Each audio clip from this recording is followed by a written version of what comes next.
कुछ जगहें सिर्फ वीरान नहीं होती, वो जिंदा होती हैं, और जो जिंदा हो वो देख सकता है और चाहे तो रोक भी सकता है। ये कहानी है जंगल के उस घर की जो वापस किसी को नहीं, उन्होंने हमें मना किया था। कलूराम गांव के लोग उस घर का नाम तक लेने से डरते थे। ऐसा मानते थे कि उस घर की बात करने से भी कुछ बुरा हो सकता है। एक सफेद हवेली जो अब जंगल की बेलों और समय की धूल में छिप चुकी थी, गांव से 2 घंटे अंदर घने जंगल के बीच थी। 60 साल पहले तक वहां एक अमीर परिवार रहता था। फिर एक दिन वे बस गायब हो गए। न कोई विदाई, न शव, जैसे वो कभी थे ही नहीं। हम शहर के 4 दोस्त थे, छुट्टियां बिताने गांव आए थे, और हम बेवकूफ भी थे। रहस्य हमें खींचता है, मौत की कहानियां हमें रोमांच देती हैं। कोई भूत वूत नहीं होता, आर्शी बोला, अपना बैग कंधे पर डालते हुए। अगर कोई डरावना वीडियो मिल गया तो वायरल हो जाएगा, अर्जुन ने हंसते हुए कहा। मैं जाना नहीं चाहता था, लेकिन मैं डरपोक कहलाना भी नहीं चाहता था। अगली सुबह एक बुजुर्ग आदमी ने हमें नक्शा दिया और एक चेतावनी। सूरज ढलने से पहले लौट आना, उसने कहा। वो देखता है। जंगल में जंगल ने हमें जल्दी निगल लिया। रास्ता घना और बेतरतीब था।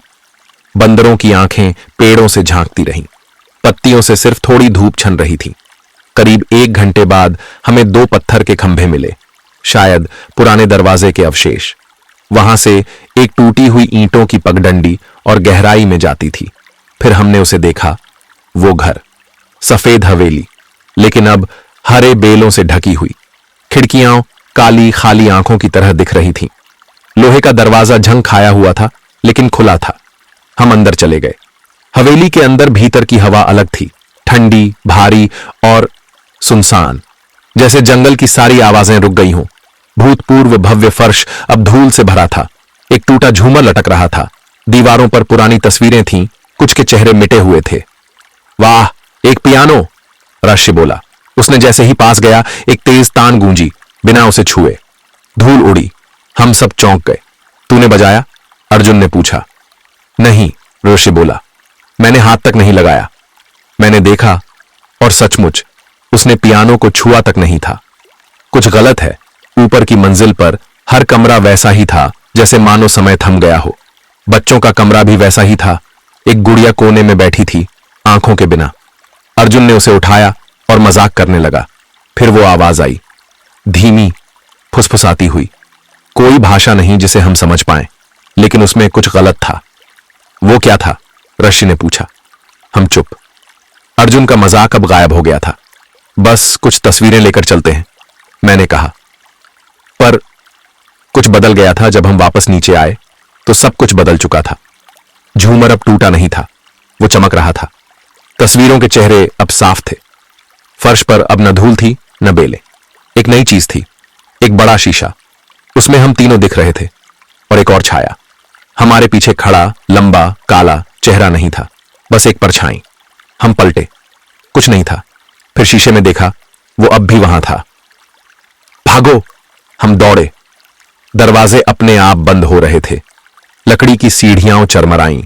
अर्जुन ने जोर से दरवाजा मारा और किसी तरह उसे खोल दिया। हम जंगल की तरफ भागे। कांटों ने हमें घायल किया, लेकिन हम रुके नहीं। पत्थर के खंभों तक पहुंचने में करीब 15 मिनट लगे। तब हमने देखा, ऋषि नहीं था, वो गायब हो गया था। हमने उसे पुकारा, कोई जवाब नहीं। हमने पूरे रास्ते तलाशा, कोई निशान नहीं, और जंगल अब हमें घूर रहा था। गांव में वापसी, गांव वापस लौटने के बाद कोई सवाल नहीं पूछा गया।